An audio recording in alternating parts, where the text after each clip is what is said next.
8월 27일 화요일 아침입니다. 이슈 레이더 시작하겠습니다. 신인규 기자, 안녕하세요. 안녕하십니까? 오늘은 잠을 푹 자고 나온 느낌인데. 2시간 잤는데. 아, 2시간밖에 못 잤습니까? 예. 예. 자, 오늘 키워드 보겠습니다. 4개 열어주세요. 원전, 잘 나가던 원전, 복병이 등장했다고 합니다. TY 홀딩스, SK 하이닉스, 금양 순서로 보겠습니다. 첫 번째 이슈. 원전 우리 체코에 우리가 이제 팀 코리아가 원전 수출 뭐 거의 확정적으로 지금 보도가 많이 됐습니다만 막판 복병이 등장했다는 소식이 불과 몇 시간 전에 나왔습니다. 예, 맞습니다. 지금 그동안에 사실 있었던 걱정이긴 한데 이 미국의 원전 기업이죠. 지금은 사실 형체가 많이 망가졌고 또 사모펀드가 갖고 있게 되는 그런 기업인데 웨스팅하우스가 체코 정부의 한국 원전 수출에 대한 문제를 제기했습니다. 정확하게는 체코 반독점 사무소에 이 진정을 제기한 건데 이 체코가 이제 체코에 짓게 되는 우리나라 기술 원전이죠. APR1000이 웨스팅하우스의 특허를 사실은 50년 전의 특허입니다. 50년 전의 특허를 활용했기 때문에 이거는 우리 허락 없이는 수출하면 안 되는 겁니다. 이거 문제가 있습니다라고 체코 당국에 이야기를 한 겁니다. 이게 사실 절차라든가 이게 미국 기술이랑도 엮여 있기 때문에 사실은 한국과 미국, 체코 이 3국 간의 문제라고도 볼 수 있는데 지금 상황에서 한국형 원전이 3국에 수출을 하기 위해서는 미국 에너지부의 이 절차를 좀 밟아야 하는 게 맞습니다. 통제 절차를 이제 통과해야 되는 게 맞는데 그것을 하기 위해서는 이 미국의 웨스팅하우스가 수출 신고를 미국 에너지부에 해주어야 하는데 지금 상황에서는 웨스팅하우스가 이 자기네들이 쉽게 말하면은 먹을 것이 없기 때문에 수출 신고를 해주지 않고 있으면서 잡음이 커지고 있는 상황입니다. 사실 적법한 절차를 받으려면 웨스팅하우스와 원전 관련 우리나라와 합의가 되어야 하는 것은 맞겠습니다. 네, 사실 웨스팅하우스가 미국 기업이기 때문에 우리가 신경을 안 쓸 수가 없죠. 힘센 미국이기 때문에 이럴 때 빨리 그 사모펀드라고 연락해서 웨스팅하우스 인수했으면 좋겠습니다. 우리 그런 의견도 기업이. 있긴 있습니다. 일국에서. 네, 관련해서 어쨌든 이제 체코 정부하고 체결해야 될 본계약 내년 3월까지로 지금 예정이 돼 있는데 요 소식이 관련주들, 원전 관련주들에게 조금 악재가 되지 않을까 약간 노심초사하고 있단 말이죠. 변수가 될 수는 있습니다. 그러니까 본계약 자체를 망가뜨릴 정도는 아니지만 쉽게 말하면은 생각보다 우리가 좀 더 줘야 될 돈이 더 있겠구나 이 정도로 생각해야 되고 아직까지 잡음이 나고 있다는 것은 웨스팅하우스가 요구하는 이 쉽게 말하면 금액의 크기가 우리가 부담하기 조금 꺼릴 정도의 크기가 되고 여기에 합의 과정이 있어야 된다는 얘기가 될 것 같습니다. 사실 UA 원전 때는 왜 이런 문제 없었냐라고 보면요.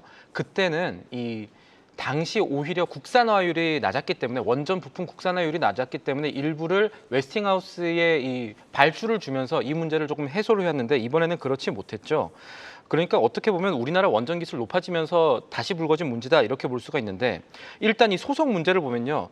원래 미국 에너지부가 웨스팅하우스가 미국 에너지부에 이것 좀 막아주십시오 했던 소송은 1차 각하를 했습니다. 그러니까 오히려 미국이 한국에 손을 들어줬었는데 지금 문제는 웨스팅하우스가 여기에 굴하지 않고 항소를 했다는 게 문제가 있고 지금 체코 당국에 보낸 이 진정도 아마 2025년 그러니까 내년까지는 지속될 가능성이 높기 때문에 그전까지 합의를 위해서는 아무래도 우리가 신경을 더 써야 되고 내야 될 돈이 좀 더 많아지겠구나 이렇게 되면 역으로 봤을 때 그동안에 원전주 투자 심리로 올랐던 관련주에는 생각보다 조금 더 큰 변수가 될 수 있겠네 하면서 불안한 심리가 커질 수 있겠습니다.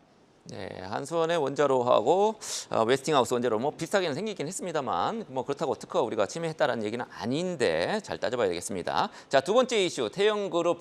태영건설은 이미 뭐 거래 정지돼 있습니다. 지금 시장에서 지금 워크아웃 중이죠. 어쨌든 뭐 TY 홀딩스 지주사는 지금 거래하고 있고 태영그룹에서 에코비트라는 회사를 결과적으로 매각하기로 했다. 사모펀드가 사기로 했다. 이 소식이 전해졌죠. 맞습니다.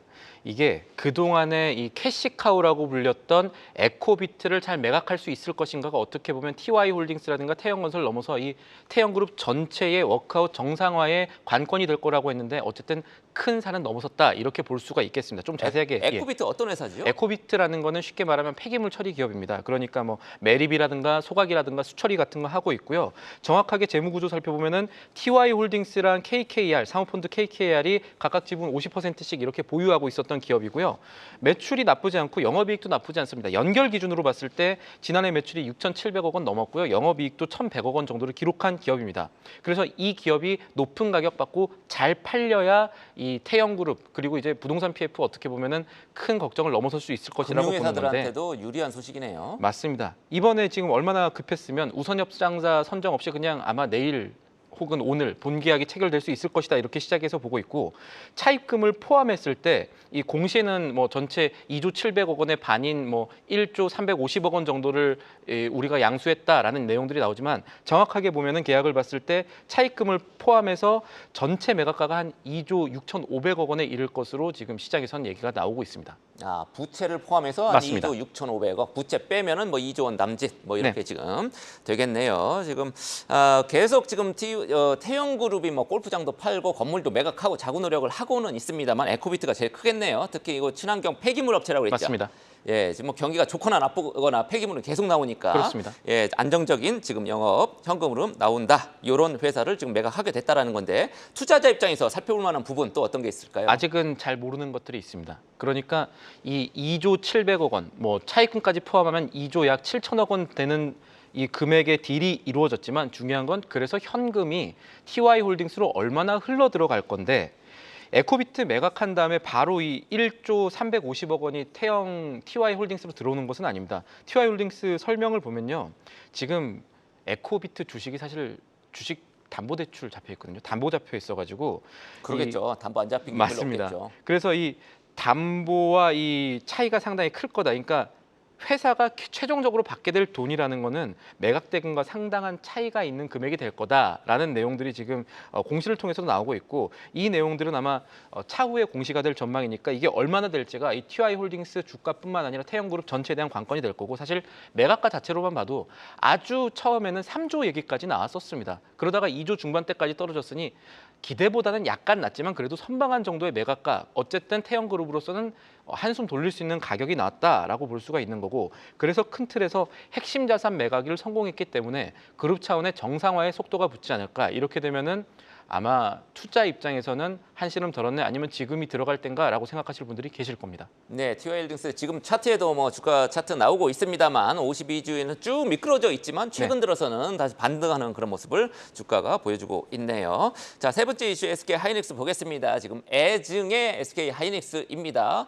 얼마 전까지만 해도 애정의 SK 하이닉스였는데 요즘에 지금 주가가 왔다 갔다 하죠. 목표가를 잇따라 하향 조정하는 증권가 리포트들이 지금 많이 나오고 있다면서요. 아마 오늘 아침에 기사가 추가로 나오게 되지 않을까 싶은데 BNK 증권 같은 경우에서 SK 하이닉스의 6개월 목표가를 하향했습니다. 6개월 뒤에 25만 원 정도 될 거라고 봤었는데 이번에 23만 원으로 당초보다 2만 원 정도 낮춘 거죠. 왜 그러냐면 최근에 엔비디아의 차세대 AI 칩 B100이라든가 B200이라고 하는 것들이 지금 전력 과소비 이슈가 있습니다. 전력을 너무 많이 써서 출시가 이게 취소되고 그래서 이걸 조금 개량한 B200A라는 것으로 새로 나오고 이게 변경이 되는데 이거는 큰 틀에서 어떤 얘기를 말하냐면은 사실상 엔비디아에 들어갈 HBM 그러니까 SK 하이닉스라든가 삼성전자가 앞으로 이제 공급하게 될 주요 우리 핵심 부품들의 수요가 당초 예상보다는 조금은 줄 수 있다라는 얘기가 될 겁니다. 그렇게 되면은 AI 투자 심리에도 긍정적이보다는 부정적인 영향이 더 클 수 있다라는 분석이고요.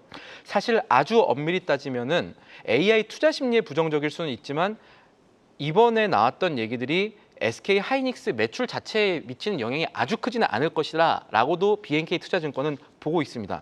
그래서 이것이 아마 SK 하이닉스의 실적 숫자를 바꾼다기보다는 투자 심리를 조금 그동안의 AI 고점놈들이 지금 다시 나올 수 있는 상황에서 BNK 투자증권이 하향 의견을 냈다. 이런 점들을 주목해 보시면 되겠습니다. 네, 바로 이제 이틀 후가 되겠네요. 목요일 새벽에 나올 맞습니다. 엔비디아의 실적. 아주 중요합니다. 요게 결정적이겠어요. 우리 네. SK 하이닉스하고 지금 굉장히 맞물려서 같이 지금 주가가 움직입니다.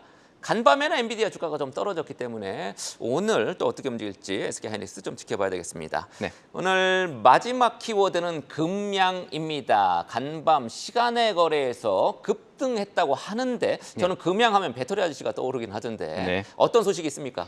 일단은 2차 전지주에 대해서 굉장히 관심을 받았던 2차 전지 열풍의 주역 중에 핵심 중에 하나였던 하나였죠. 이 기업이었는데 오늘 시간외 거래선 좋습니다. 6% 넘게 올랐는데 어떤 소식들이 있었나? 어제 이제 장 마감 때쯤에 이 금양이 인도의 릴라이언스 그룹과 손잡았다. 이 2차 전지 배터리 기술력을 상당히 인도에서 높게 평가하면서 MOU를 맺었다. 앞으로 2차 전지라든가 리튬이라든가 여러 가지 전기차 분야에서 광범위한 협력을 강화하겠다. 정확한 내용들은 나오지 않았습니다. 이런 내용들이 나오면서 다시 한번 2차 전지 혹은 금양에 대한 투자 심리가 모이고 있다. 이렇게 해석을 할 수는 있을 것 같습니다.